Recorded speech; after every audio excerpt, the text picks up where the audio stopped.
the Super Bowl. The Packers' all-time leading scorer. A game winner for Mason Crosby. It's time for the Mason Crosby Show with Mitch Nelles, presented by Verizon, the #1 network in Milwaukee, on 1250 AM and 105.7 FM The Fan, powered by the Potawatomi Sportsbook, and on the free Odyssey app.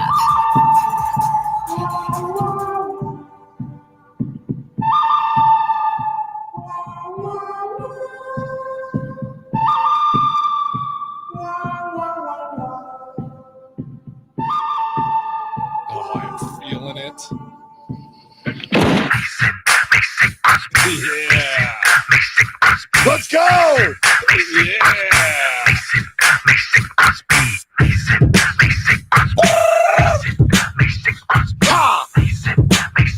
What?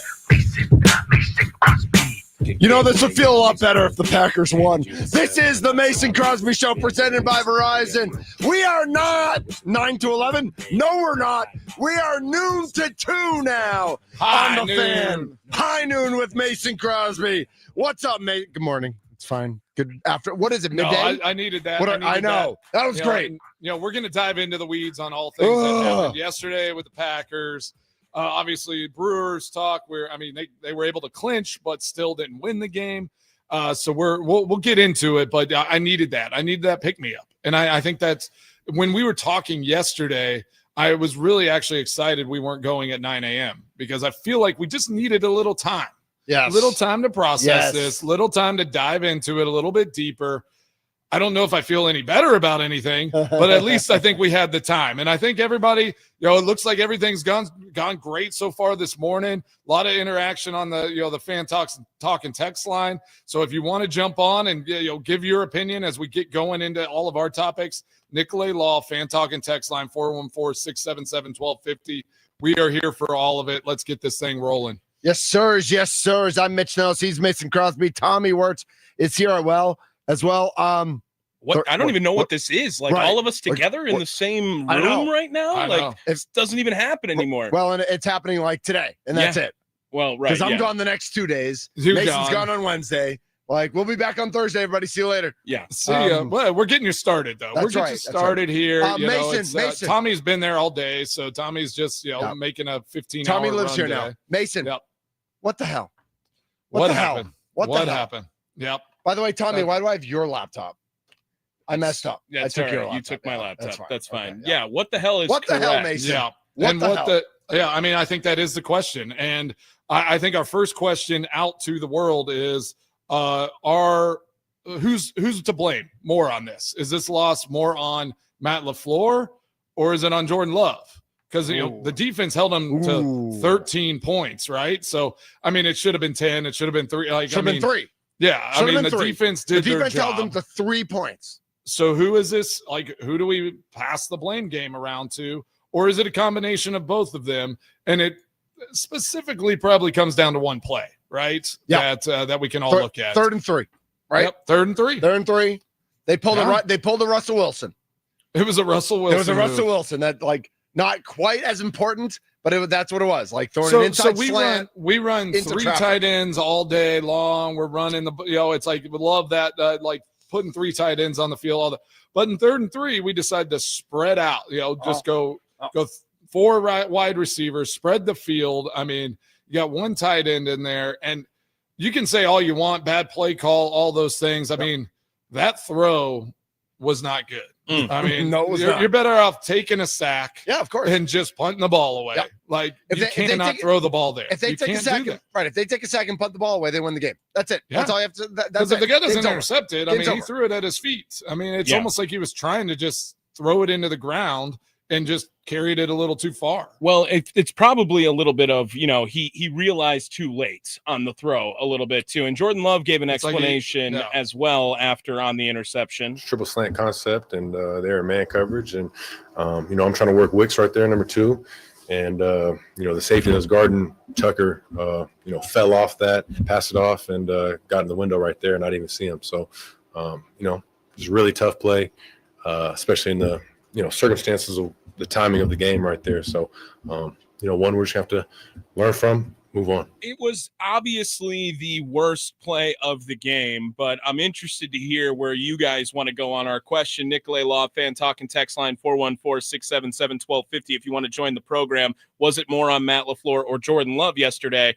By far, Jordan Love had the two worst plays of the day, but I am willing to argue to the death for him from yesterday's performance. Why? Yeah. Why? Yeah, why you want to? But here, I do have to go to the Fan Talking text line right away because Tyson from is that Zilla Washington? All right.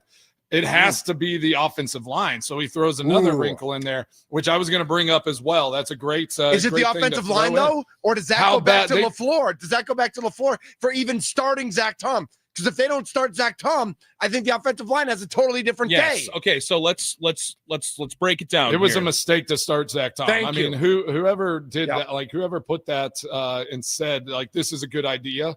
Like the guy has an oblique. Should be groin, taken out back and just let him get through. It's an early bye. Feathered. You know you have a bye coming up. Like let those young guys get their reps so they're prepared, and let Zach Tom just be healthy when he comes back after the bye week. Yeah, and so I have here talking about the injury situation, Matt LaFleur with Zach Tom and Aaron Banks. Obviously, yeah, I would say if a guy plays one play, and so we got to have some discussions about like we can't allow that to happen. That's not. I just it's disappointing when he plays one play. Banks, I don't think that was the case. He got it was a different injury, so it is what it is. Yeah, Banks I have no problem with. Right. Yeah. Well, he got hurt. He got hurt out there. Zach Tom was just idiotic, and like I don't know if it's Matt LaFleur, I don't know if it's the strength and conditioning guys or the health guys or whatever. Like, or if Zach Tom, like, I didn't get the impression from him during the week that he was like rallying to play. Aaron Banks said on Friday, "I'm playing." Well, I think that Jordan Love. I didn't think Zach Tom had any shot of playing. I thought he was definitely clearly at least sitting one more week. Yeah. They pretty much, this is where I want to go with my argument on this question, is that the offensive line got them in the situation they were in the fourth quarter. Jordan Love had the two worst plays of the day with taking the sack on third and one on the last play of the third quarter. And who decided to snap that ball? Dude, was that Jordan Love or was that LaFleur? Well, and then I mean, Mitch brought up a good one, and I didn't realize I was actually out and about, so I was just like, I didn't realize it was fourth down in the situation where we picked it off. Like, just knock it down, and then you got a shot to get in the field goal position. That's a stupid play by McKinney. That's not a stupid play. That is not. You need to talk. Yeah, it needs to be known. Right like to that you. ball All gets you gotta batted do is down. knock it down. I agree with Mitch on that one. Well, first of all, there would have been 5 seconds left, so it's a Hail Mary. It's not get into field goal range. It's a Hail Mary. It was 5 seconds. No, but either way, you get a shot. 12 seconds. But 12 seconds, you have a play and a field goal. If it was it's not 12 seconds. I promise you, it is less. It's 8 or less seconds, and whatever it is. 8 seconds is still the play. The other thing I want to say though is that at the end of the game, LaFleur lost the game at the end of the game. I was telling you the drive before the interception happened, run the damn ball. What were they doing on that drive? 2 minutes or a minute 40 looked really valuable at the end of the game right there. Yeah. And Matt LaFleur and Jordan Love got a little cute with it. They didn't try anything check down quick and easy by any means. Did the Packers like lose the game in the last 5 minutes? Yes, they did. They really did. The offensive line was the reason they were in that situation. Here's the thing that I argue, right? If Jordan Love wasn't playing in this game, how the hell were the Packers going to move the football? This is the only reason they can move the football. Like, they didn't do anything else that wasn't revolving around Jordan Love. Right, but was that Jordan Love or was that any quarterback? No, true. They got Matthew Golden involved, even though Matthew Golden, man, like that catch on the sideline, like, what is he doing? Yeah. Like, score. Put your foot in the ground terrible and get angle. Down the field. Terrible angle. That was wild. Like, although I thought the throw also didn't lead him the right way. Sure, but I mean, there was a miscommunication. He had time to stick his foot in the ground and cut up field. I agree. You're right. You're right. It was weird from the start to finish. I did like early on they were getting Matthew Golden involved. Like, get the ball in his hands, let him try to make plays. I think Savion Williams might even be like more explosive as a runner, like with the ball in his hands. Again, like last time, Matthew Golden still looks a little uncertain with some of his, his running in those tight spaces, off the bubble, off different things. It's not just like, oh, I'm sudden and I'm going to be physical and I'm going to get downhill. Mm-hmm. So, I mean, there's a lot of things to point with. But again, at the end of the day, they made the mistake. They got the ball into field goal range to try to win the game. I don't know if they managed the clock well. I know Cleveland had a few timeouts to burn. Well, they didn't because they had a false start. They have the false start. If they don't have the false start, they can. Yeah. If they don't have the false start, they can run it down to 2 seconds. It's just such another mismanagement of things. So for me, it goes to the top. I mean, you have to just look at this game from playing Zach Tom to how that was managed. I feel like if all that was true about the 95 outs, like if Myles Garrett's not on the field, we have all these other plays. I mean, if you had that much focus on one person, I do feel like all of a sudden your brain is scattered. Well, you're and calling a weird game. Sure, for sure. And they were focused, I think, on the wrong guy for some points of this Mason game. Graham, right? Mason Graham had just a ridiculous day. He recorded a 43% pass rush win rate against the Packers. The average for a defensive tackle is 9%. And here are the Browns' offensive drives, right? 8 plays, 30 yards, 3 plays, 6 yards, 6 plays, 13 yards, 9 plays, 37 yards, 3 plays, -8 yards, 5 plays, 20 yards, 7 plays, 15 yards, 12 plays, 63. That was the field goal drive. 1 play, 4-yard drive, and then 5 plays, 16 yards. And they won the game. The Packers defense allowed more than 37 yards on 1 drive in the whole game, and they still won the game. Here's Matt LaFleur talking about those penalties that you guys were talking about. Well, it just depends what kind of penalties you're talking about. I think when you talk about pre-snap penalties, that is concentration, focus, just being dialed in the moment. When you talk post-snap penalties, whether it was we had a bunch of holding, that comes down to fundamentals and technique. So we got to coach it better, and we got to be harder on our guys if we see it in practice, because that's where it all starts. So we just ultimately we got to do a better job across the board. Garbage. This is the Mason Crosby Show presented by Verizon, the official 5G network of the Green Bay Packers. Mason Crosby, Mitch Nelles, Tommy Wirtz here with you. Noon to 2 now on the Fan. Brand new lineup inside Wisconsin Sports live with Trevor and Josh 6 to 9. 9 to noon with Kuhn and Rami and Brandon from 9 to noon, of course. We are noon to 2, and Wisconsin Sports Daily, nothing changes with them. They're 2 to 5, whatever. Sparky just stays the Sparky, same. just consistent. just steady, consistent. Just no Sparky. stress at all. Yeah, on him doing the last his few thing. weeks. Nice and casual. There, Whatever, 2 to just 5. have to show up. I feel like Matt LaFleur's answer to that question, answers our question in itself, right? He's saying it's a top-down thing. We got to be harder on him. Yep. He is criticizing him as a coaching staff. So all the hate on Jordan Love after this game, which did he play well? Absolutely not. But this was such a mismanaged, classic Packers breakdown. And I don't want to compare it in the scale, but 2014 NFC Championship game, just came in my mind at the end there. Well, as far as collapse at the end of a game, I know there wasn't the onside kick, but you had a collapse that was stereotypical, mismanaged clock and inferior we talked about opponent. it last week. I mean, we talked about it leading up to it. I mean, playing your first road game, those road tests, whether it's Cleveland, whoever you're playing, I mean, those are not those are hard tests against a good defense. If that team if Browns had a good offense, you go out and win that game, right? If it's oh man, we got to battle against a good offense, I have no doubt the Packers win that game. But you go on the road against a really good defensive football team, that makes it really hard for an offense to be productive. And you got to give the Browns credit. I mean, they woulda, shoulda, coulda, but they should be 2-1 at the very worst. I mean, watching them, they are not a bad football team. They're not defense a bad really good. No, their defense is really good. Their offense is really solid. Their offense is Judkins, bad, though. Judkins is nice. Judkins. I mean, I don't want to meet him in a dark alley. Now He's got pipes. He's getting some reps. I mean, that guy's going to be good. Yeah. And they did what we talked about. Keep the game close. Don't turn the ball over. Don't make a ton of mistakes on offense. Just punt the ball away. Try to play good defense. And if the Browns like use that recipe, they're going to win more games than they lose. So this year, you probably. two give an answer now too, because we're all dancing around it. I'm saying the loss is more on Matt LaFleur. I don't hear a lot of agreement all the way. No, on I that. agree. I mean, obviously Jordan Love runs the offense, so whatever play calls, however they were set up, all of those things, he's a product of what Matt LaFleur puts in place and what the plan is, right? So it all starts with Matt LaFleur. So you can put the blame on Matt LaFleur for like issues, but the players also committed 14 penalties. That is the most since 2010. I mean, the refs did throw 1,000 flags. Like they were flag happy. But still. But I mean, false starts. Yeah. I mean, that was the Eagles, when Jordan Morgan came in. That guy Eagles looked like he was scared. The Eagles don't get called for false starts. Real quick though, Tommy, I want to go sideways on your question. You guys can hate me as much as you want. You ready?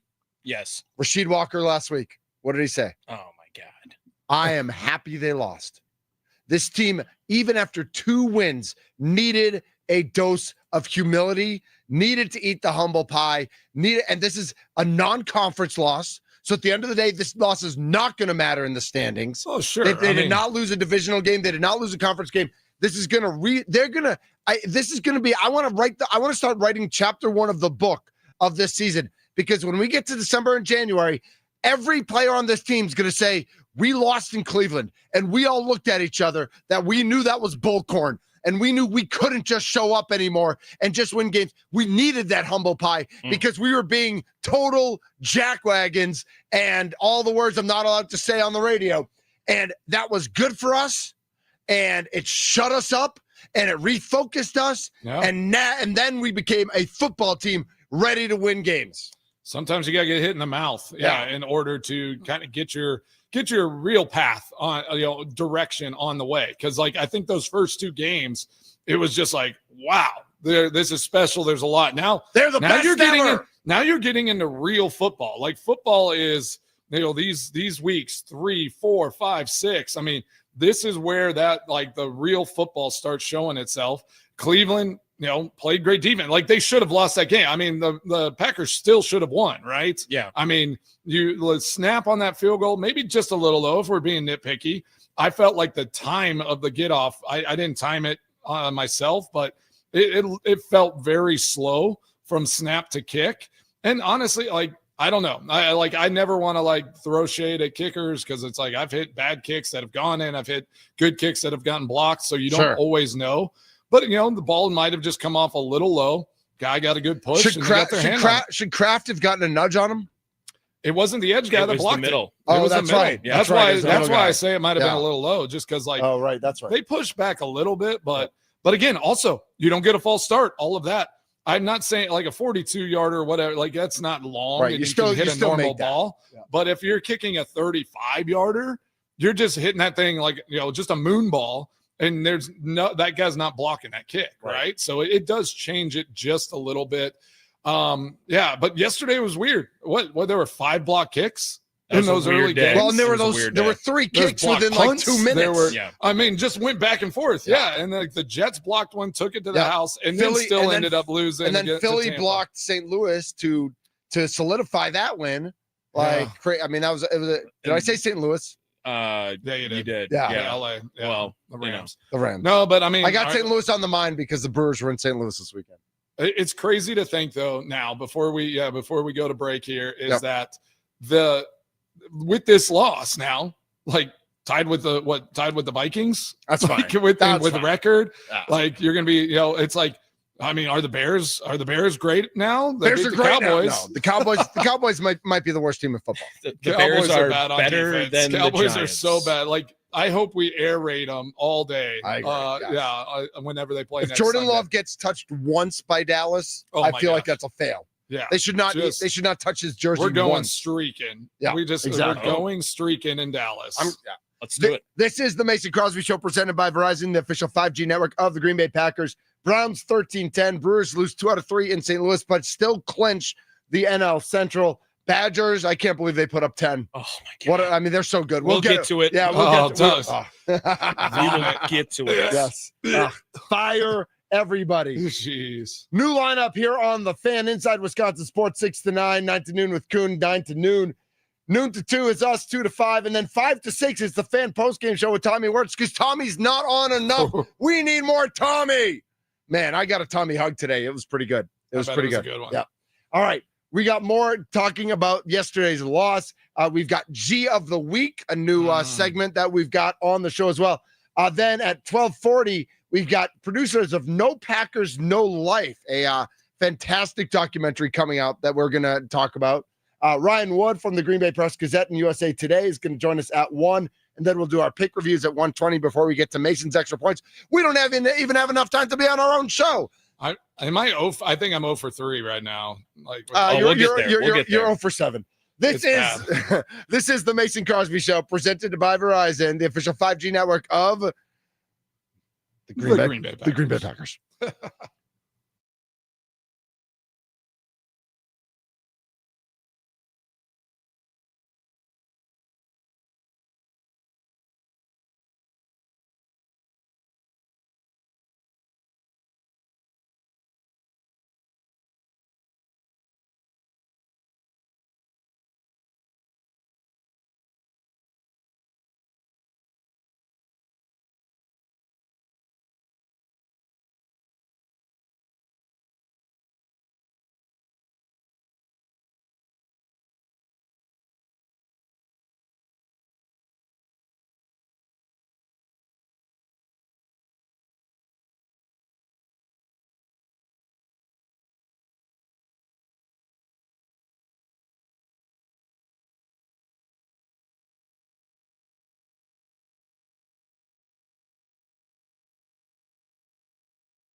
Love with pressure. Down he goes again. Malik Collins with the sack. A loss of 5 on the play and the 4th Cleveland sack of the afternoon. That's courtesy Fox. This is the Mason Crosby Show with me, Mitch Thunder, Nelles, Tommy Wirtz as well. Here on The Fan, 1250 AM, 105.7 FM, The Fan, free on the Odyssey app, and we are free on YouTube. For now, YouTube is still free. YouTube TV is not free, but YouTube is still free. One day we'll have to pay for everything, as ESPN let us know about this weekend, with every WWE fan on earth who had to pay $29.99 for a garbage for promotion. A garbage promotion. Yep. Josh and Trevor talked about that a little bit. But that was a sack of Jordan Love that we just listened to. That was one of how many times did they sack? Did they sacked him 5 Sacked times. him 5. Mace, that's not good protection. And we thought we had good protection, and then they slipped past the goalie. The only other team that I would say maybe was worse yesterday was the Las Vegas Raiders. Is that right? Yeah, I saw like Genty got hit 60% of the time behind the line of scrimmage. That's bad. It was just a sieve over there. So we can look at that as a positive. We're not the Las Vegas Raiders. Oh yeah, so that's right, what we're looking at now. No, but hey, come on, kicker. We can find anything. We can find. Man, that's what's like what you did. Like as an athlete, we were more so than not. We were just like living in a fantasy land, and you just find something to hang your hat on. You're all right. Well, at least we're not as bad as that, or at least it didn't go this way, or whatever. And then you're like, okay, we're good, we're fine. I want to get in your head about fantasy land. Is there a fantasy land right now where the Bears think they're good? Like after yesterday, after beating down Dallas, like are they, not Bears fans, because Bears fans are idiots. But like the Chicago Bears themselves, or like the Packers in the locker room, are like, I mean, I assume the Packers in the locker room are like, man, that game sucked. We were horrible, but we're still way better. We're gonna learn. We'll figure it out. Yeah. I mean, right. I think the Packers can't overreact to this and just like. Yeah, they're going to move into the next week. They're going to Dallas. It's going to be a hyped up game. All the noise is going to be around that. So you just have to kind of lick your wounds, look at it like realistically, and then just move on. But yeah, I mean, I think Ben Johnson won't allow them initially to think they're good. I do think he's that type of coach where he's going to be like, there were tons of mistakes. Like we could be better here. All of that. I could see Caleb Williams living in some sort of fantasy land. Yeah. I just feel like that's kind of maybe where he lives. But I mean, they did look better. Like you can't deny that they looked better. So against a Cowboys team that you just don't know. Are they broken? Like they are just broken right now. They're bad, and they're bad on defense. Like really bad on defense. Yeah. I mean, Trevon Diggs like just can't cover anybody. Right. I mean, just run past him all day. He's going to try to jam you at the line and miss. I think he could cover better when they had a pass rush. Oh wait, they had a pass rush. Yeah. Who was saying that? I think was that Josh or Trevor this morning was saying that he was talking to Tommy. He's going to take a letter to Jerry Jones and signed by as many Packers fans as he possibly can, just to say thanks for that little gift. Trevor's going to Dallas this weekend. Exactly. So, and I mean, Bears might, they got to be happy about that win. I mean, any win is tough. And Ben Johnson, it's his first win as a head coach. So I think they're going to be looking at that as a way to build on, and say, I mean, you held a good Cowboys offense, to not too many, not too many points, and they kind of really looked at them. So, but let's talk about G of the week. Yeah, let's get back to the Packers. We want to get that going. And then I have a follow-up question for you, but here's my G of the week, because I might have a couple, but my first G of the week, got to give him a shout out, Aaron Rodgers. Past Brett Favre. Yes, he did. For touchtouchdown passes. We texted about that yesterday. Got to give my guy, former teammate. He might retire today. He literally of the week. Would it shock you if Aaron Rodgers just announced today he's retiring? That the only reason he came back was to beat Favre. Tommy, we talked about that during the offseason. He just needed to pass Favre, and now he's done. He's like, I'm good. Yeah, we're done with this. Should I share my dream, Tommy, or should we table that? You shouldn't. All right, I will not. Nope, don't do that. Not on air. Okay, all right. You thoughts and prayers to Aaron Rodgers. Oh gosh. Jeez. I mean, that was awesome for Aaron. Like again, we all have differing opinions, it feels like, based on our experiences with Aaron on this show. Yeah. But as someone who Aaron Rodgers was the quarterback from the age of 7 to 21 of my life, or somewhere around there, right? Like those are the formative years of sports fandom. And to see him like solidify that, I had to go to bat so many times for him on, I would rather have him over Brett or whatever back in the day. To have that number over Favre just feels so massive for him to have that, like, you know, the entire time. He's the first original guy of, you know, replacing, it feels like, especially in Green Bay. Maybe you can go young Montana or something along those lines, but just to be the predecessor? No, what's the word I'm looking for? What? The post-successor? No, it's the successor. The successor. Yes. Yeah. I like post-successor. That works. Post-successor. Like I was all in on Aaron Rodgers. It's a great G of the week. Week. Yeah. I mean, you got to give him some love, but let's go to the Packers game and, you know, maybe throw around some G's of the week. And my initial thought, and the only one I can probably give it to, is Rashawn Gary. Only one. Yeah.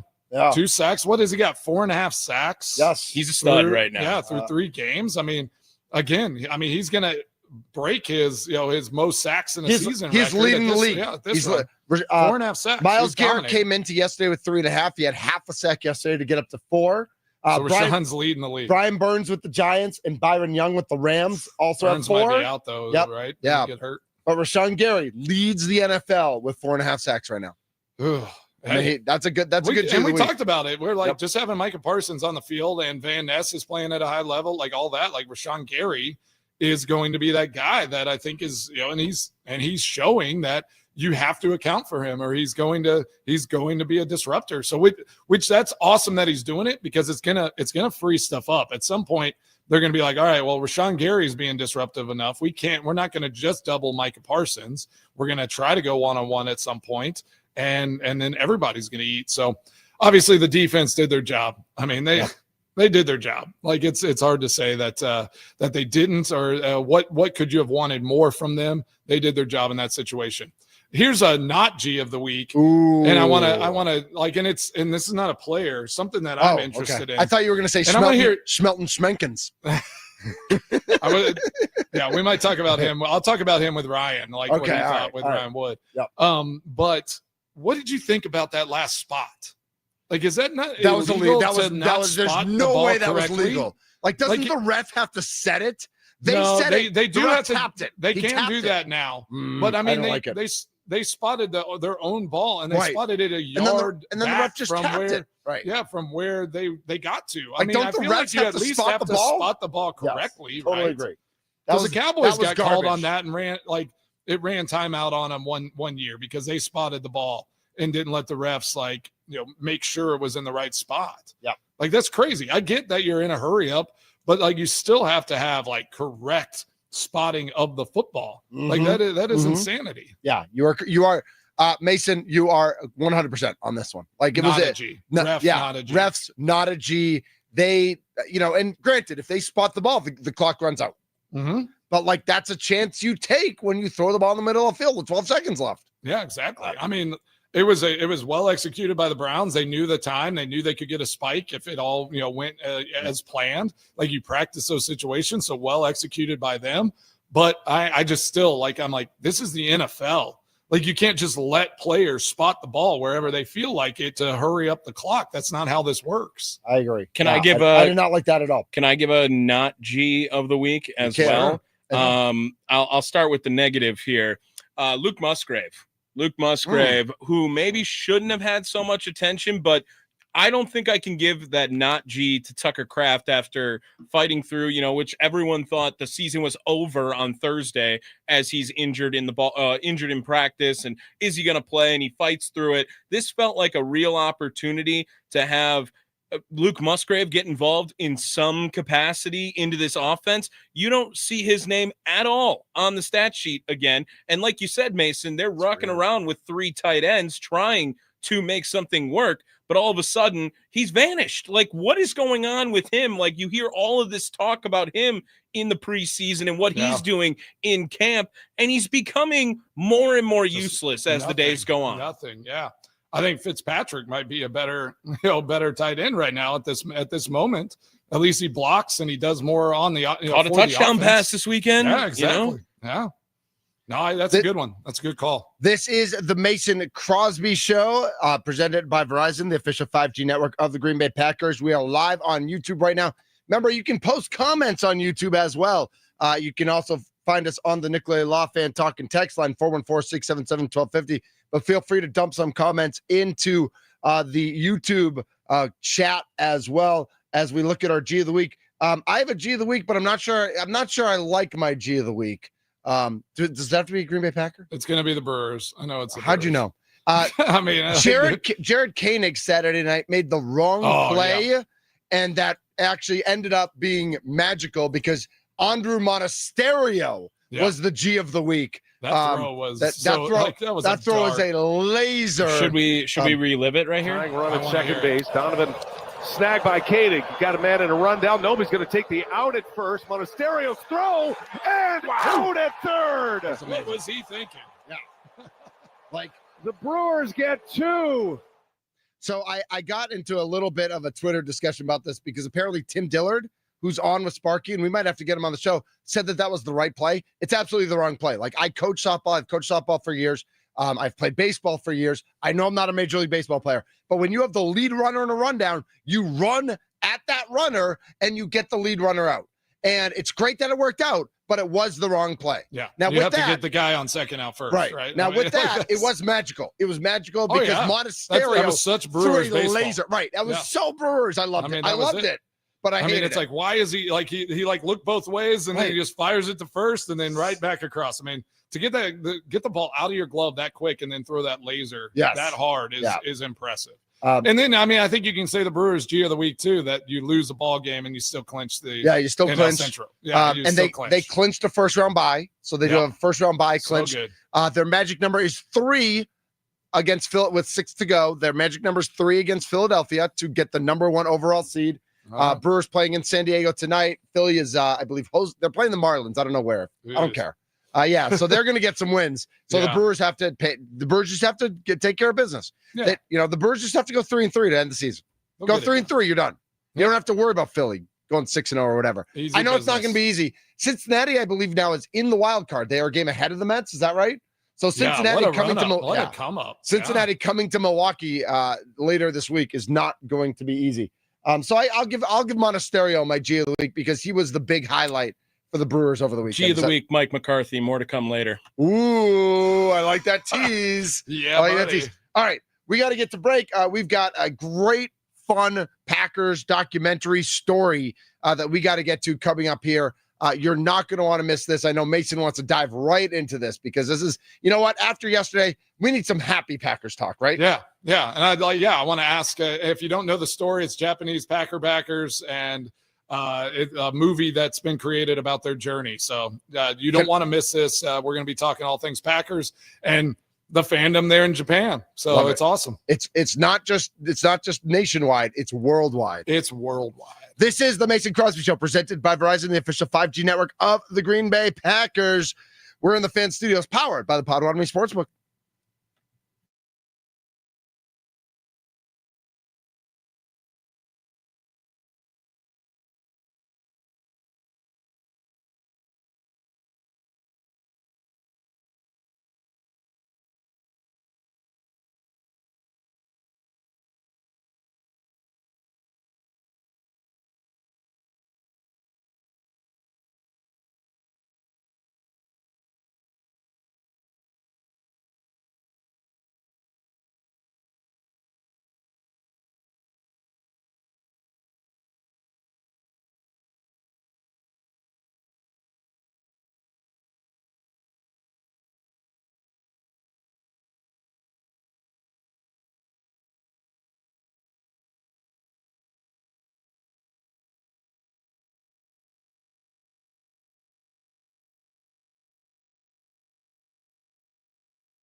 This is the Mason Crosby Show presented by Verizon, the official 5G network of the Green Bay Packers. Mitch Nelles, Mason Crosby with you. We are now noon to 2, owning the afternoons here.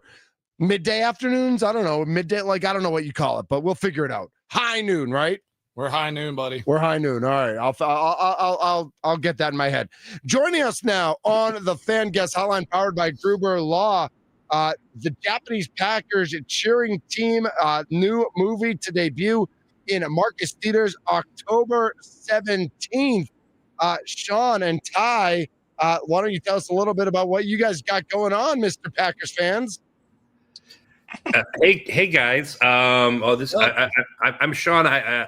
Thanks for having us on. I'm actually going to let Ty, who produced the movie, give you a little intro and then tell you why we got involved and wanted to bring it to all the Wisconsin fans. Nice. Awesome. Yeah, thanks for having us, guys. Yeah, it's a wild story. I do a lot of business in Japan. I've been there over 100 times, and I'd never ever seen a Packer jersey before. And one day, I mean, I don't know if you guys have been to Tokyo, but there's like 40 million people on any given street. There's like 100 bars, and I walk into one bar. We're going to do karaoke, and I see this dude in a Packer jersey, and I'm like, no way, man. So I go up to him and I'm like, you a Packer fan? But he doesn't speak English and my Japanese isn't so good. So we spend the next 20 minutes just naming players to each other. Just naming players. I love just naming players. That's the only thing we can both understand. Crosby. Oh, well, that came out later. These dudes just start coming out of the woodwork with jerseys on, and they start congregating, and this goes on and on. It's in the film, but there's about 30 of these dudes with jerseys then, and we're just yelling players' names back and forth. And yes, one of them is the biggest Mason Crosby fan I've ever seen in my life. That's right. Which is captured in the film. So, yeah, I think that it's just, it's been unreal. We ended up bringing them here. Most of them had never even been to America. And it's just, the story just kind of snowballed, and it's just about Wisconsin people and people all over the world, the love for this team, bringing it together.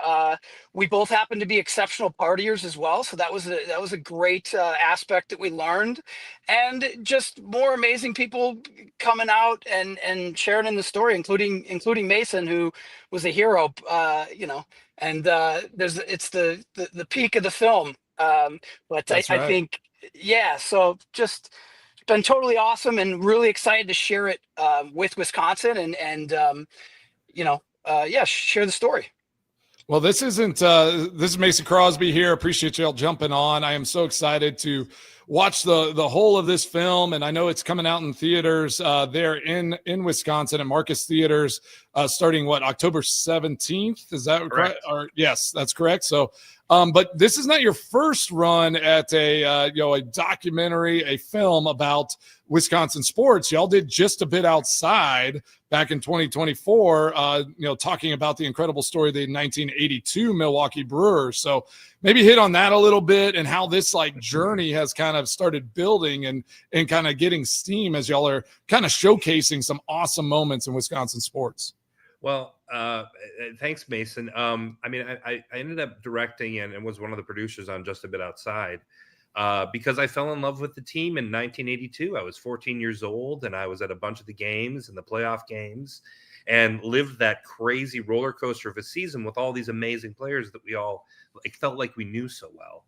So, going back and making that film and really having them tell the story of that incredible season that those of us who were there remember, and those of us who weren't got to experience the journey and the heart of these players. But also the movie's really, Just a Bit Outside is really about the community. It's really about Wisconsin sports fans, and that no matter win or lose, if you try your hardest, they're going to love you and embrace you. That's right. You've lived it, Mason. And so I've experienced that for sure. And I think what's neat about, so I was at the Wisconsin Film Festival in spring. We were showing Just a Bit Outside, kind of an encore screening. And I was like, what's this movie, No Packers, No Life? That sounds interesting. So I went to see it, and it was a sold out theater in Madison. And the audience went crazy for it. It's amazing. That's awesome. And so I went and talked to the director, Craig, and then Ty, and said, guys, I don't know if you're up for it, but maybe we could ask our good friends at Marcus if they want to they want to feature this film in the fall when it's Packer fever. And they saw it and they loved it. And so, I mean, here we are, less than a month away from releasing it all across Wisconsin in Marcus theaters. Oh man, that's so awesome. Yeah, I remember back in 2017 getting to meet the group, right there on Lambeau Field, kind of surprised them. And they were just the energy and the excitement. And talk a little bit about, like, I know you have that in kind of your press release, but the moments, and I'm sure you have this in the film, right? Where it's, they did 4 a.m. like watch parties for Packers games. I mean, talk about commitment. I know Packers fans are committed in the state and across the U.S., but I mean, that is a true commitment to watching your Packers. So talk about some of those little nuances and those moments that are that we should look out for when this movie comes out. Yeah, because of the time difference. I mean, these guys, and when we say 4 a.m. like watch parties, it does not matter that it's 4 a.m. It is a full-blown Wisconsin style party. Let's go. Yeah, let's go. I have attended many of them, and then all of a sudden been like, what?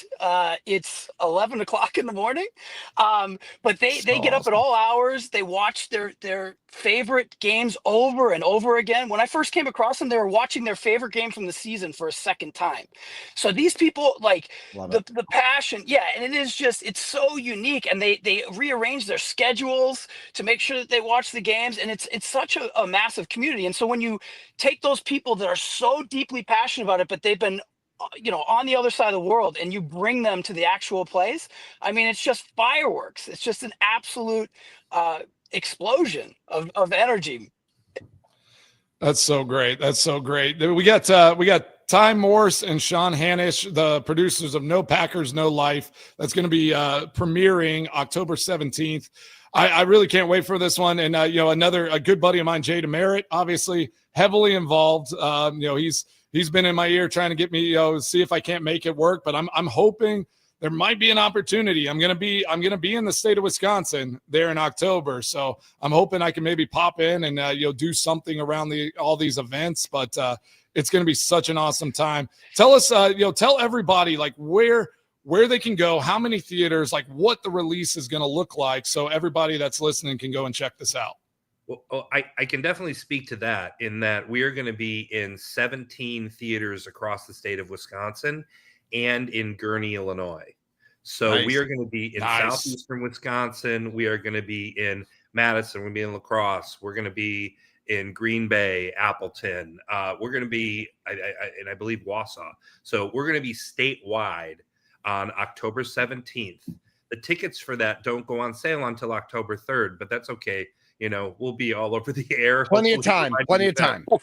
And we're doing a special VIP screening with Jay DeMeritt and a number of the celebrities and members of the Japanese Packers cheering team on Wednesday, the 15th. And those tickets are on sale. You can go to our NoPackersNoLife.com website, and you can buy tickets to that. Awesome. That is so cool. Ty, Sean, I would say let's definitely have you guys back on that week. If you guys have like a spare minute, I'm sure you're going to be busy. But if we could find some time, let's talk about it again that week and dive even deeper into it. We know you're huge Packers fans, so you're probably pretty sad today, like the rest of us are. But we can't wait for this to come. And thanks so much for joining us here on the show today. Thanks, guys. And we'd love to. Yep. Can't wait for it. Really appreciate y'all. We'll talk to you in a couple of weeks. Sean and Ty, producers and director of the movie, coming October 17th to the Marcus Theaters here in Wisconsin. Mace, it's going to be awesome. Yep. That's going to be a fun week. I can't wait for it to be released. Ryan Wood, USA Today Green Bay Press Gazette, is going to join us next, coming up here on the Mason Crosby Show, presented by Verizon, the official 5G network of the Green Bay Packers.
a Super Bowl champion. The Green Bay Packers have won the Super Bowl.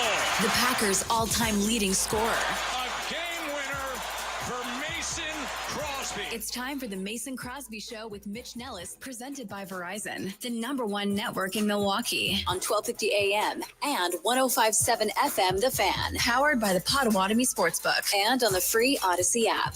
Football is stupid. Football is stupid. You can't convince me otherwise. Football is stupid. I didn't say I didn't love it. I just said it's stupid. Two things can be true. I guess that's true. Yeah. I mean, people love me and I'm stupid. So, I mean, I got that going that is for true. me. You proved me wrong in that moment right there.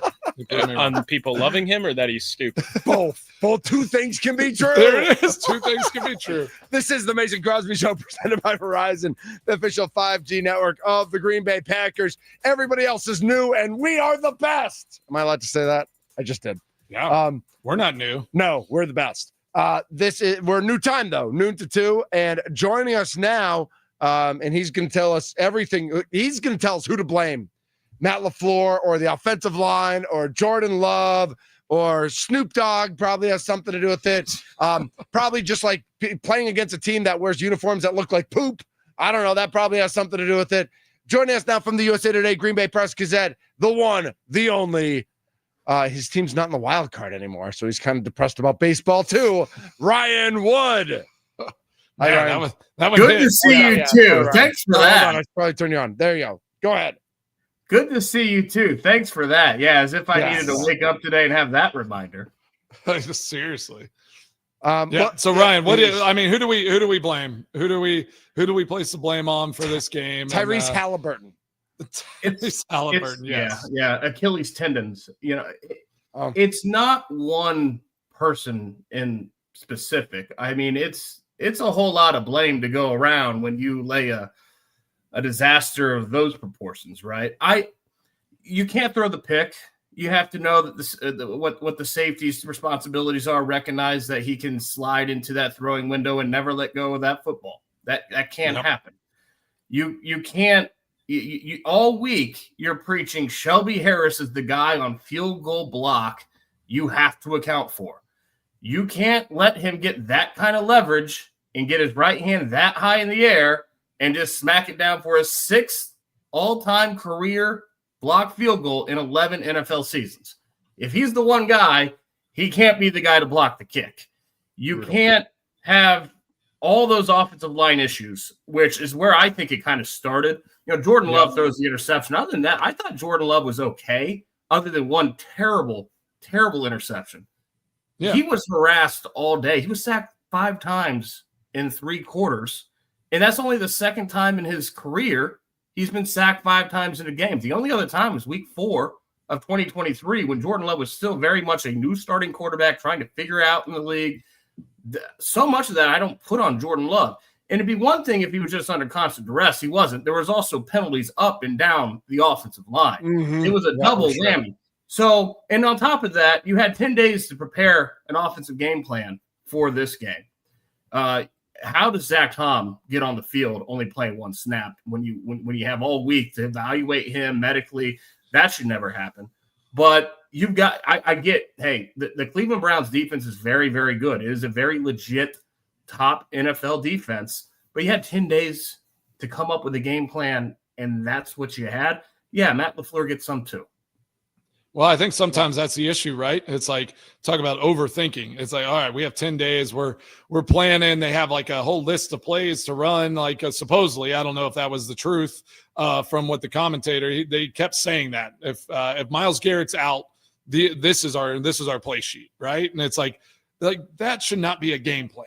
Like we should have just like something like a rhythm, like have a plan outside of like specific players, on the field. I get that happens and you have to be mindful, but I just feel like if that was the focus, you're focused on a lot of the wrong things. And I go back to that interception. And I was just watching it again, and I was watching it this morning over and over again.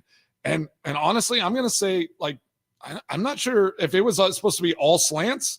I'm not sure Dontavian Wicks ran a slant route there. Like if he's supposed to run a slant, he did not cut in front of anybody. Like in my mind, a slant is a couple steps. He's just cutting in front of that linebacker. So maybe that's what Jordan thought he was doing as well, was that there was no way that linebacker or that safety is going to be a problem because that route's supposed to be underneath all of that anyway. So whenever little mistakes start popping up like that, it just kind of boiled to that very last moment. And then those last like couple minutes of that game, 5 minutes of that game, just was a complete meltdown whenever it didn't need to be. You run the ball, you don't pass that ball, you don't do that, you punt it down. The Browns aren't going to drive the length of the field and beat and tie that game, or get in a position to win that game like they did if you don't turn the ball over there, in the fourth quarter. Hey, Mason, I don't know if you've given your opinion on this today or not, but did you have any problem with the trajectory of the kick? I did talk about it earlier, and I prefaced it with saying I'm never going to just like break down and like be like, oh man, that was awful, unless it's just blatantly just, all right, that was a miss, that was a bad kick. I did say the snap might have been just a little low, but I mean, like, if we're being nitpicky, I thought the timing was really slow. I thought the operation was very slow. And then for that interior to get a block in the middle, you probably didn't hit it exactly like you wanted, because they got some push, but it wasn't like astronomical. It wasn't like, oh my gosh, they're like falling like right in his face. So yeah, I bet if you ask McManus, he's like, I probably didn't hit my best kick. Yeah, could it have gone in? Like, should it have gone in? Yeah, sure. Like I expect to make that kick all the time. But yeah, if you look at it, all the things that happened, it probably was not the best operation of a field goal kick that we've seen. And I mean, that kind of stuff, like it does worry me whenever those things start popping up, because the weather couldn't have been better there in Cleveland. Like the situation couldn't have been a better situation. I think that's what you hope for, is like you're getting a 35 to 45 yard field goal to go win a game. Like those are the things you practice all the time. So to not be able to execute there is I know Brandon, that group is disappointed, and it's just disappointing whenever you don't come through in that moment. I was surprised to hear from Matt Orzech that he felt like the timing was, his internal clock was what it needed to be, because when you have a 43-yard field goal and it's blocked right up the middle like that, at first, I mean, the back angle, my first view of it, I thought it was the guy coming from the outside. It wasn't. No. It cleared him. It's blocked up the middle. Jordan Morgan he needs to have better leverage. He can't be pushed back. There's multiple things going on.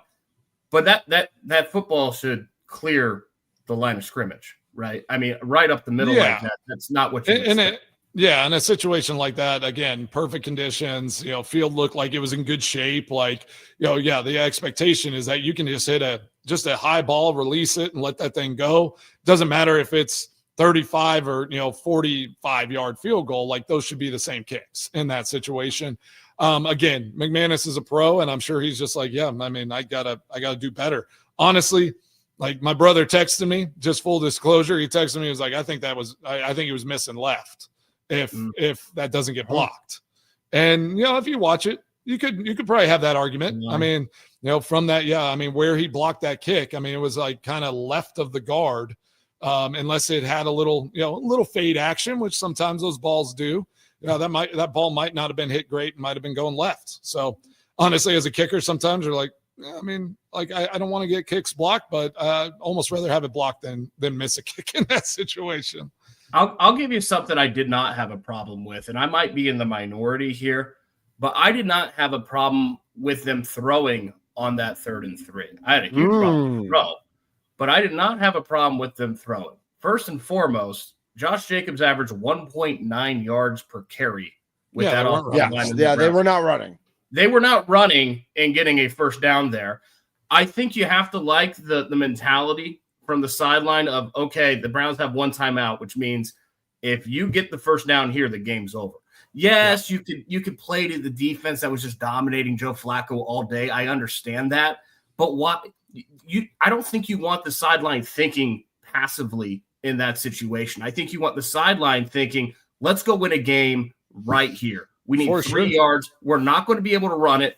Put it in our $55 million a year quarterback's hands and have him make a play. I think that was the thinking. I know Matt LaFleur said after the game, Maybe run one of those RPOs. They hit him on the Browns defense a couple times. Maybe you do that instead. You cannot have just a straight handoff in that situation. The Browns shut down your run game all day. So I don't have a huge problem with the decision to throw. It's just, I think it was very clear that when Jordan Love read the defense, he thought Grant Delpit was taking Tucker Kraft the inside slant.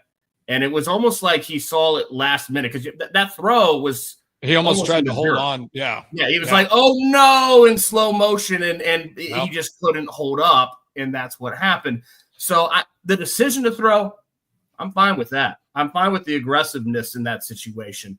It's just Jordan Love can't make that throw. He's got to be able to read. I agree with you, but I also, my issue was the personnel group. I mean, tighten that formation up, kind of show, run, do whatever. If you want to release tight ends out, try to just get a tight end in the flat, something like a mismatch type of situation. That makes way more sense than all of a sudden against that defense, like spreading everybody out, letting them kind of just see that we're in this, pass formation. Josh Jacobs not even on the field, right? It's like they knew what was going to happen there. I would have put in that 3 tight end package, kind of tightened everything up, and then just tried to scrape something and get something on the edge potentially there. I think that's probably where LaFleur is saying it was a bad play call, not just from the call to on the routes and like what they did, but also personnel grouping. I'm sure he's like, I wish I could have that back. I would have put different guys on the field and tried to make something happen in that situation. Because I agree with you. If you can't run, if you haven't been running the ball, what do you think you're going to get 3 yards in that situation? I don't mind them passing. I just think it was a bad, all around bad situation that they put themselves in. I want to ask you a question, Ryan, because we talked about that offensive line a little bit and you hit on it.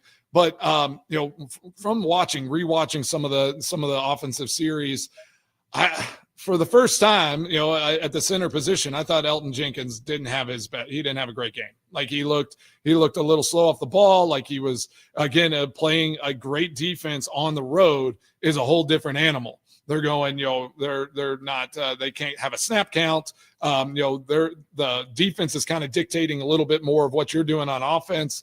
And it looked like Elton just kind of got exposed in the middle of that defense a lot. Mason Graham, had a 43% pressure rate. So talk about, what the interior of that offensive line and from your point of view, what you thought about it. Well, and from Ken Ingalls too, to add on, this is a very important season for Elton too, Ryan, as this is a cut trade candidate next season that could cool $20 million off the cap space, according to Ken Ingalls, when they've spent so much money and have no money next year. Yeah, it wasn't Elton Jenkins' finest day, but it wasn't anyone's finest day on that offensive line. Just the mere fact that at one point during a third quarter drive, they lose Rasheed Walker too. And the musical chairs going on where you're taking you don't just have 3 backups on the field, but you're moving different spots. You're bringing Darian Kennard in so that Jordan Moore will go left. Like, it's just there's too much action going on in that offensive line. It's going to be very difficult for anyone, even if it's Elton Jenkins at center, to have a good day with that much going on. Just the fact that Zach Tom only lasted 1 snap, he should have never been on the field. If you can't play more than that, you're not medically ready to go. You can see why they wanted him to go, because that offensive line had it handed to him by the Browns defensive front.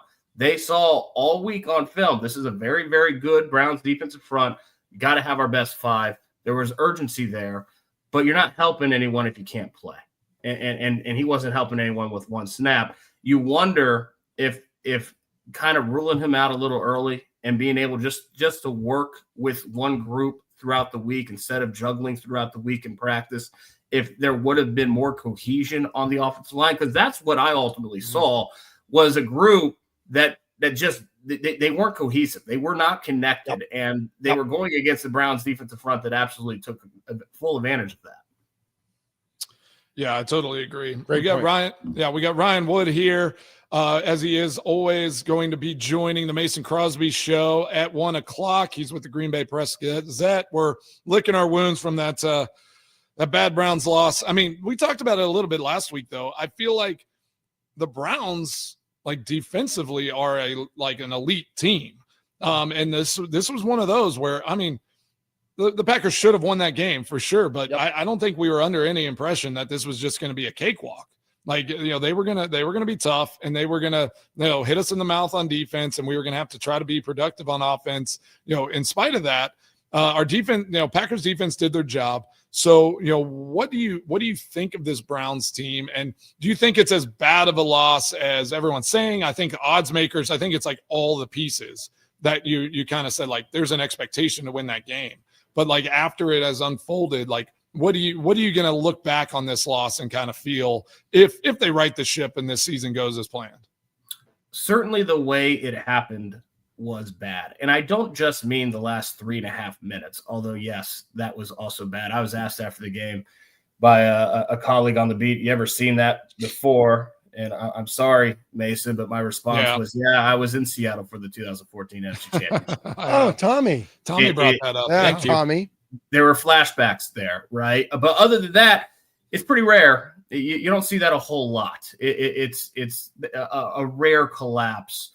But think about this. 3 straight weeks now, the Packers have jumped out to a double-digit lead before their opponent scores a point. They had that game in the bag. They couldn't put it away. And there were so many opportunities to put that game away. Why could they not put it away? Simple. They didn't execute. Their execution was very, very poor offensively. The special teams execution was poor. More penalties. An unbelievable tsunami of penalties, 14 that were called. You can't have those things happen. There's too many things you can't have happen that happened. Now, let's think back to last week.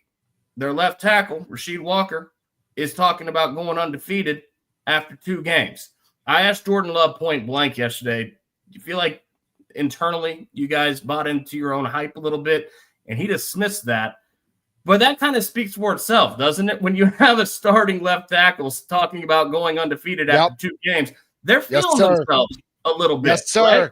So what's been in my head since the final gun, and I don't think this is an easy answer either way, but is it better for this team to have had a bad win, a sloppy win, to be 3-0 and still be the toast of the NFL? Like, hey, look, even on the day they didn't have it at all, they went into Cleveland and they won. They're 3-0. They still stopped the Lions, stopped the Commanders, and still feeling themselves a little bit. Or is it better for this team to have that brick wall hit you in the mouth type shocking loss that humbles you? And you're like, oh, God, no matter how loaded this roster is, no matter how much talent we have in this locker room, if we don't show up, we can lose even to the Cleveland Browns. We have to show up and execute and have that wake-up call now, as opposed to letting it linger, feeling yourself, and having that wake-up call in January, which has happened to this team too many times over the past decade. I don't think there's an easy answer there. You take the win, right? Because you look at the NFC, it's an arms race. Philly got the field goal block yesterday. They did what it took to win. Now they're 3-0. Tampa Bay's 3-0. San Francisco, don't look up now, but Kyle Shanahan's again 3-0. There's some 3-0 teams here that the Lions have recovered. We'll see what they do tonight. They're 1-1. They have a chance to go 2-1. The Commanders, they don't play Jaden Daniels yesterday. They get a win. They're 2-1. It's a small sample size, but we've seen already this season the difference in this team playing in Lambeau Field and playing on the road. 2 totally different teams. If you fancy yourself a Super Bowl team, Ryan. You want that to have the Super Bowl going through Green Bay. For sure. And I mean, like when I was there in Green Bay, I mean, it's you dominate at home and then you try to split on the road and you're fine, right? Like it's like you go 12-4 every year and you're going to be in a good spot. Back when obviously 16 games, if you can go 13-4 now, like you're going to be in a good spot usually by the end of the year. So losing a road game, take it with a grain of salt against an AFC opponent. I don't think it's panic time. I do think that the press clippings were crowning the Packers champs, for a little bit after 2 games. And there was too much time after that Thursday night game to hear all that and be in that moment. Not even if they were listening to it or like leaning into it, but after 2 games, like you don't know. Real football's starting now. Like the NFL season starts in week 3, 4, 5, 6. Like this stretch is going to be really important, kind of that second quarter of the season. So get to Dallas, beat the Cowboys, take that bye week, get everything figured out. LaFleur has a great record coming after a bye, and you just go into that second quarter of the season with a chip on your shoulder. I think this team needs to have that chip on their shoulder to go out there and be successful. With some news, too, that CeeDee Lamb now expected to miss 4 to 6 weeks as well with his ankle injury that he had. So it sounds like you have to beat a CeeDee Lamb-less Cowboys. Which they should do. But after yesterday, you can't go into any game and think, well, this should be taken care of. This should be handled, right? No doubt. You have to actually go out there and handle it. That's that's to me, was this a loss or a lesson? If it's just a loss, did they get exposed? Are they actually not that good? I'm not sensing. I think that's still a very talented. They're a good team. Yeah. If it's a lesson, if they can use that, there are worse things. And ultimately, if you saw this first 3-game schedule, the 3-game stretch to open the season, and you were told that the Packers would open 2-1, I think you take it. I think you'd be okay with that. Now, you wouldn't expect the 2 blowouts against the Commanders and the Lions and losing to Cleveland. Happens. Yeah. But at the end of the day, I think you take that too, because you stopped the 2-time reigning NFC North champs. Division games are 1-5 last year in the division. They're 1-0 now. Those games count double, right? And then you beat the NFC runner-up from last year, a team that you know is going to be vying with you. That's a win that can help you late in the season. So if you had to pick one game to lose to go 2-1, it would have been that game. You just wouldn't have picked it that fashion. Right. Yeah. Totally agree. Not a big deal. And one they can look back later in the season, like you said, Ryan, and be like, that's the win that focused us. That's the win that galvanized us. Like, we realized we actually had to work. We couldn't just show up and win games, but we actually have to play football. The Brewers could teach them something about that. If they do that, that's the if. Right. Yeah. That opportunity is now there, but they have to go out and make sure that happens, because they can't repeat what happened in Cleveland. They can't let that be something that lingers, and that's going to be your identity as a team that can't put teams away, a team that just show up and doesn't execute. You have to stop that from becoming a trend throughout the last 14 games.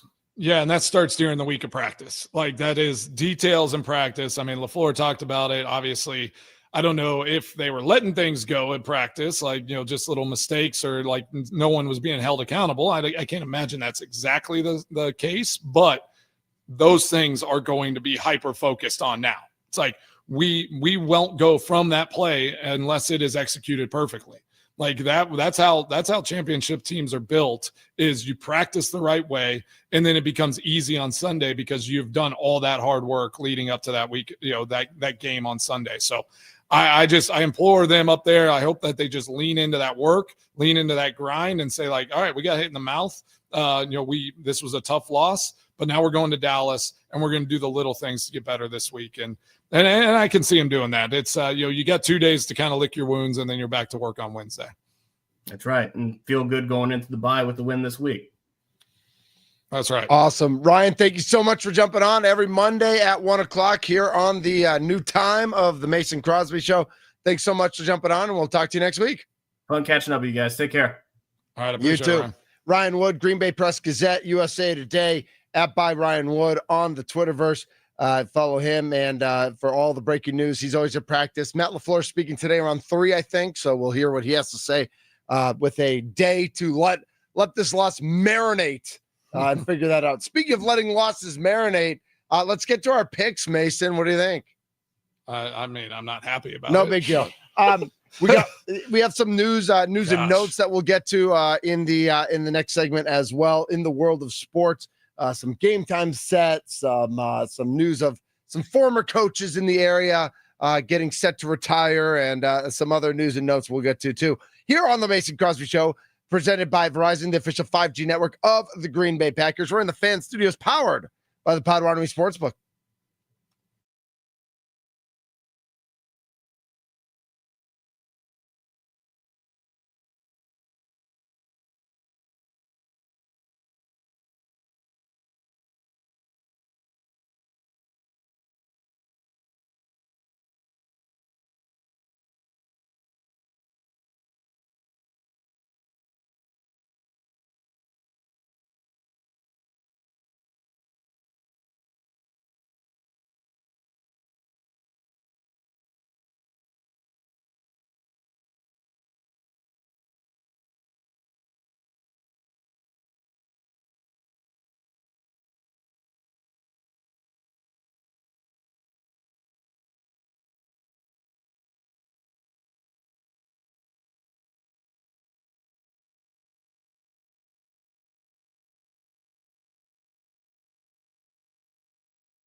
This is the Mason Crosby Show presented by Verizon, the official 5G network of the Green Bay Packers. Mitch Nelles, Mason Crosby, Tommy Wirtz with you. We are now noon to 2. That's right. Your radio is on the right dial. You're not in the wrong time zone or whatever it is you think you might be. You are in the right place for the greatest show in the history of sports radio, the Mason Crosby Show. We're here. Let's go. 12 to 2, high noon every day. High noon. So, drink them if you got them. It's our new spot. Smoke them if you got them. Drink them if you got them. I don't know. What are we doing? We getting Seems high so or we drinking sad high? getting into this next segment here, Mason. Well, I mean, I had a rough go with, Packers didn't win. Right. We all lost that one. The Cowboys are awful. Who took the Cowboys? All of us. That's a bad pick. Every single Those were person. bad. Oh, man. Hey, Miami got the job done. Yes. There you go. Yes. Get that one. I think every pick I guaranteed that I didn't take. I mean, my pick won, but I also said, like, I really liked I liked Pittsburgh over New England. I guaranteed the Commanders and that one won. So this is I feel like I gave some good advice this week. This is the graphic of when they all pick one team and then Kurt Menefee then gets the other team by default because they all picked one team. Yeah. The audience was Kurt Menefee. Like that's what happened on a lot of this. Pick review week 3 of the NFL. Packers were 8-point favorites when we all took them. And they were up 10-0. They were up 10-0 with 5 minutes left in the game. Bad beat. Felt good. Felt good about it. Cowboys were a pick'em of a 0.5 point over Chicago. That was bad. Wow, they stink. The Bengals and Vikings. Isaiah Rodgers is the MVP favorite, I think, right now. Right? I think so. Is that how that works? Did he force 7 turnovers in that game? It felt like it. He had the pick 6. He had the fumble recovery for a touchdown, which he forced the fumble on that play and forced another fumble. He is the first ever player in Pro Football Focus history to receive a 99.9 grade during a game. That's so impressive. The best game of all time was Isaiah Rodgers. By the way, did you see that the 5 worst Pro Football Focus grades on the Packers yesterday were 5 offensive linemen? Not a surprise. Well, yeah, but they had a 15.5 passing grade, pass protection grade. Rasheed Walker with a 34, Jordan Morgan with a 40, Aaron Banks with a 40, Anthony Belton with a 41, and Elton Jenkins with a 44. That's like the equivalent of writing your name.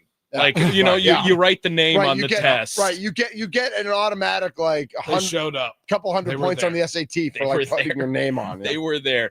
Mason, I said we should not do this, and then we got on this train because if they were going to win one more game this season, you thought it's got to be against the fake Turtles, but no, the Badgers, the lowest of the low. I'm sorry.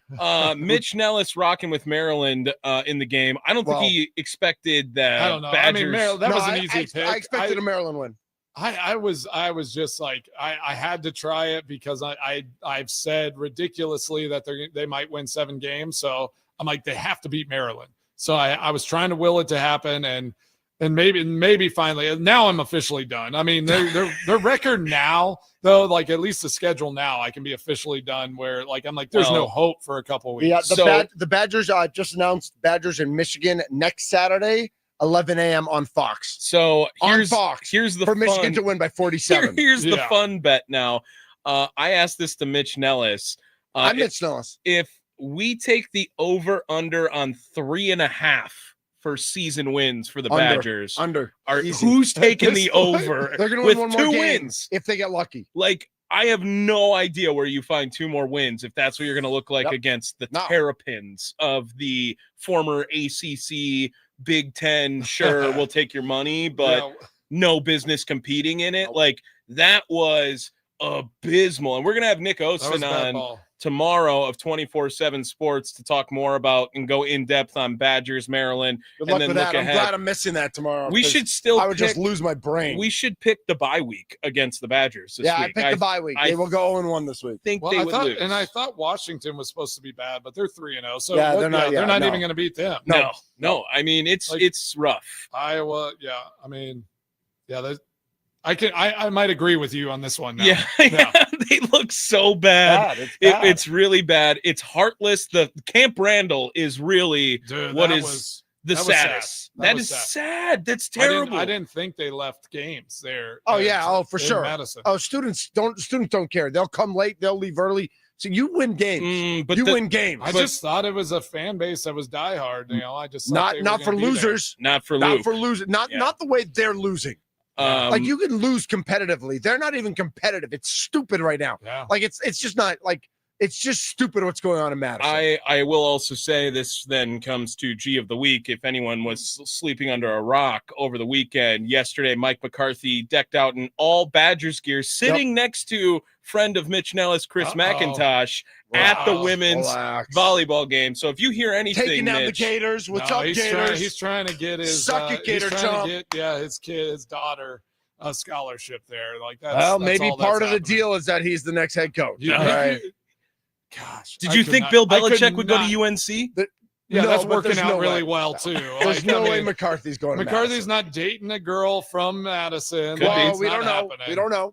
We do know. We He's do. not We do. dating You're a right. girl You're right. from Madison. I guess. So what are our records? Well, we're not. We're also waiting out on Right, we're Lions waiting Ravens tonight, and 'Cause it all of sounds us. like I'm going to somebody's try to get 3-1. Mike. I'm going to try to get Mike on. Didn't I so go that we can 3-1? ask him directly if he's going to coach the Badgers. Oh, okay. do Love it. that. Yeah. Love that. Yeah. Solo game, by the way, all of us hit, Yep. including Nice. Tommy, who had Eagles 2.5 and didn't cover until a pointless touchdown to return So back dumb. the kick. That's baller. That was is a baller. 1-point game at the time, Yeah. and the Eagles backdoor cover Eagles as time should have expires. lost. Instead, they covered. Yes, That's amazing. that was awesome. And Mason, nice on the 7.5 over Florida. Billy Napier, dead Oh, man walking yeah. as well. Miami That's bad. just opened up the can at the end of that game. So their defense is legit. I had Quinn Priester winning again. yeah, Yeah. great job. Yeah, Yeah. that was a Yannick Sinner. that pick. was a Yannick Sinner pick. Right, yes, right. exactly. I wouldn't have picked it if you didn't exist, Mason. The only reason I that did pick happened this. is I because did you this. exist. Yes. So Mason Crosby, you are 1-4 so far on the week. 1-4 or 1-3? 1-3. 1-3. There's only 5 We still have picks. a game tonight. Yeah, there's a game tonight. We have a game tonight, right? And Yeah. we took Bears, There's 5 Vikings, picks. Packers, Solo, Yeah. Badgers. Yeah, that's 5. You can't be 1-4 I can't already. be 1-4. Vikings. No, play we took tonight. 6 Or games this Lions week play because tonight. we had the Lions Did playing we take tonight. 6 games this week? We did. Yes. That doesn't make any sense. Yes, I know what we I don't- did. I don't think so. We were picking the divisions. No, all right. that's- So Crosby 1-4 this week. Mitchell, Aaron Nellis, you were feel like I'm 4-1. 2 and No. 3 I How's my still don't 2-3? know how because you had Packers, you had Cowboys, you Right. had Vikings. I did That's not have 3 Vikings. You absolutely had the Vikings. Right, and We the Vikings won. Oh yeah, we They all won by won that 70. one. We all won that one. We That's all my won bad. that That's one. my bad. Oh, my I was looking at it God. wrong. I got it. I Oh, got my it. We picked the God. Vikings. They won 48-10, bro. We didn't talk about the Vikings. That's why. So we all took the Vikings. Do you? Everyone chill. She's the What's wicked happening? witch of the Everyone West. chill. She's the Everyone wicked witch of the chill. West. I will update you on standings tomorrow when Mitch All right, Nellis is all right. gone and the week is over. How about Perfect, that? thank you. So I love that. as of right now, Mason, you are still in first place. Thank you, thank you. Yes, Okay. you got it for one more day. Mesa got some news and notes for you. Okay. They are laying down the ice today at the UWM Panther Arena for the Milwaukee Admiral season. So that's always like an Okay, event. nice. That's always fun. So like I know that. that's very near and dear to your heart because they're the AAA team for the Nashville That's Predators. right. That's right. So we'll Yep. keep our We eye have on a the lot Admirals. of cross. Yeah, Yep. cross Lot of between cross. Nashville and Milwaukee there. And then some also, speaking of the UWM Panthers, Bruce Pearl, who led the Panthers to a Sweet 16 a Yep. number of years ago, announces his retirement at Auburn today. His son, Stephen Pearl, who I used to hoop a little bit with. I'm Nice. older than him, but like we were in the same hoop group at the JCC here in Milwaukee. He was better. Perfect. He was better than I am. He was better. Yeah. Okay. He is set to take over for his dad. And I will caution, like sometimes this goes well, like Dick Bennett to Tony Bennett.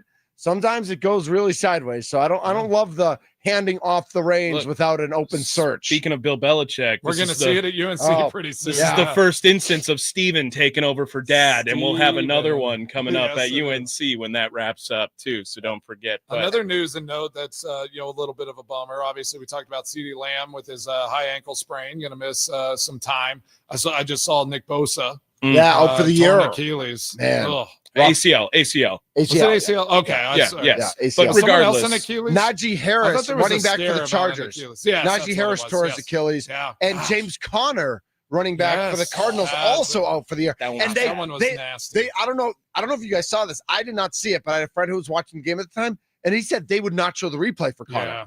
Like it was that Yeah, bad. that foot Like I'm sure probably you can turned- see it now, Foot but probably turned around or Yeah. something. It was gruesome. It was a Theismann getting caught underneath Yeah. type situation. Yeah, that was. you probably don't remember this, Tommy. I don't know if you do either, Mason. Napoleon McCallum was a running back for the Raiders Don't back in the remember. day, whose entire bottom half of his leg was turned the wrong way. Ah, Like it was unreal. Like truly a way a body does not move. I don't So know nasty. what I was picturing in my head, but Napoleon McCallum, what a stud back he in was- the day. Before he got what? hurt, and then he never played again. Well, just like I mean, like he's got the sweet stash. Like, was he in the? He played for Navy, so he's got just like a his Navy baller. uniform Oh, I love on. that. Like, like good for Oh, Napoleon. oh. Not the leg, but just No. on existing. And if y'all were wondering, Liverpool did win this weekend. Nice. So, Oh, yeah, so did sorry. so did Walsall. Yeah. Well, So- of All right. course. So Mason, you want to go inside radio real quick? Sure, let's Okay. dive into it. So I have so with the new clocks and the new shows, we're going to be breaking, and then like Mason's extra points. The last segment is going to be a normal, like we've been doing like 2-3 minutes at a time. Do you think we should come back like normal with normal bump music? yeah, let's come and back then- and then we'll do extra points. Yes, perfect. Yeah. I love that. Beautiful. God. That's what everyone can expect now. Just if just so everyone is ready. Yeah. We're gonna come Right. back and then I'll do my extra points right at the end. Oh, perfect. Love it. Just finish it off. We'll make those extra points. We'll kick those Yeah. right through the upright. Nice. Yeah. We'll get the Nice. proper loft on the kick. Right. No blocks. No No. blocks. 35 yards. Yeah. Or yeah. Don't get penalized. How about that? No penalties. He's Mason Crosby. He's Tommy Wirtz. My name is Mitch Nelles, aka Thunder. This is the Mason Crosby Show, presented by Verizon, the official 5G network of the Green Bay Packers. We are on YouTube, where Brett is saying hi and says UW and Michigan big noon kickoff. Why? Brett, Why? you're not wrong. This is the Mason Crosby Show.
This is the Mason Crosby Show, presented by Verizon, the official 5G network of the Green Bay Packers. Coming up after us, it's Wisconsin Sports Daily, served up by Wendy's.